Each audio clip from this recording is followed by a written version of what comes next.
दिया है क्वेश्चन में tan A और tan B की वैल्यू दिया है, ठीक है। 1 और tan B की वैल्यू है √3, ठीक है। अब देखो इसमें दोनों अलग अलग एंगल है ना, tan A और tan B दिया है। पूछ क्या रहा है कि cos A cos B minus sin A sin B, ठीक है। इनकी वैल्यू पूछ रहा है। तो tan A और tan B दिया है, तो यहाँ से A B है ना। अब हम जानते हैं, देखो ध्यान से, tan A क्या हम इसको लिखते हैं B अपन B, क्या 1/1 लिख सकते हैं ना। इसका 1/1 हो जाएगा नहीं। tan theta equal to perpendicular base, तो बेस परपेंडिकुलर 1 और बेस भी 1, तो इसका मतलब P इक्वल टू 1 और B इक्वल टू 1। तो हाइपोटेन्यूज निकालेंगे नहीं ऐसे, बोलो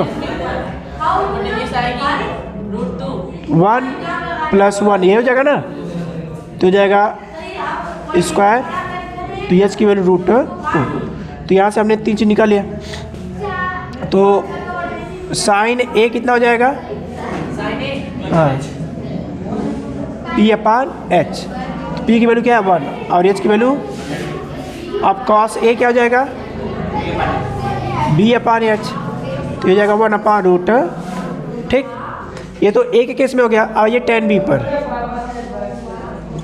तो ये P/B हो जाएगा, और यदि यह √3/1 हो जाएगा, तो P की वैल्यू जाएगी √3 और B की वैल्यू जाएगी 1। तो क्या H square equal to P square plus 1 B square, तो ये आएगा √3 का स्क्वायर प्लस 1 का स्क्वायर, 3 + 1 4 हो जाएगा। H की वैल्यू 2, तो P की वैल्यू हो गई √3 और B की वैल्यू 1 और H की वैल्यू, ठीक। तो क्या हम यहाँ से साइन B निकाल सकते हैं। P कितना दिया है और /2, cos B निकाल सकते हैं। B की वैल्यू कितनी है,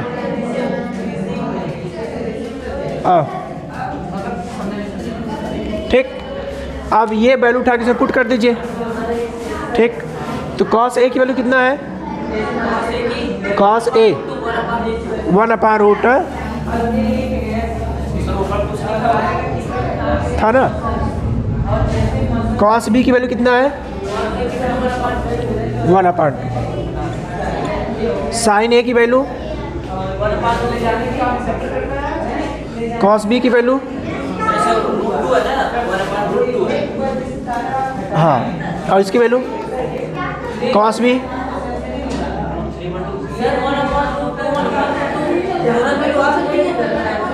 हाँ। तो इसमें क्या करिए, मल्टीप्लाई कर लीजिए। ऊपर तो 1 हो जाएगा, इसमें 2√2 हो जाएगा, और नीचे √3 हो जाएगा, और नीचे 2√2 हो जाएगा, यही ना। जब एलसीएम बनाएंगे तो 2√2 हो जाएगा, समझ रहे हो नहीं, बोलो 1 नहीं, बस कॉमन कर लिया, ऐसे कर सकते हैं, ठीक। तो हो जाएगा आपका 1 - √3/2√,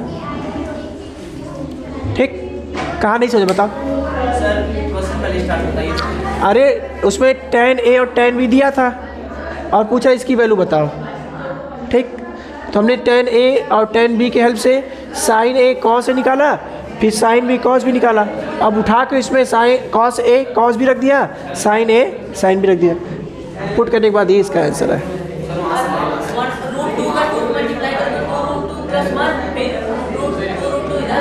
ये होगा, पहले देखो डिनोमिनेटर देखो, √2 तो 2√2 का मल्टीप्लाई 2√2 हो जाएगा, और नीचे भी हो गया √2 और 2 का, फिर ये होगा 2√2। अब नीचे बेस सेम हो गया, तो हम इसको ऐड करेंगे ऊपर रखना, तो 1 - √3 हो गया, ठीक है। 1 - √3/2√2।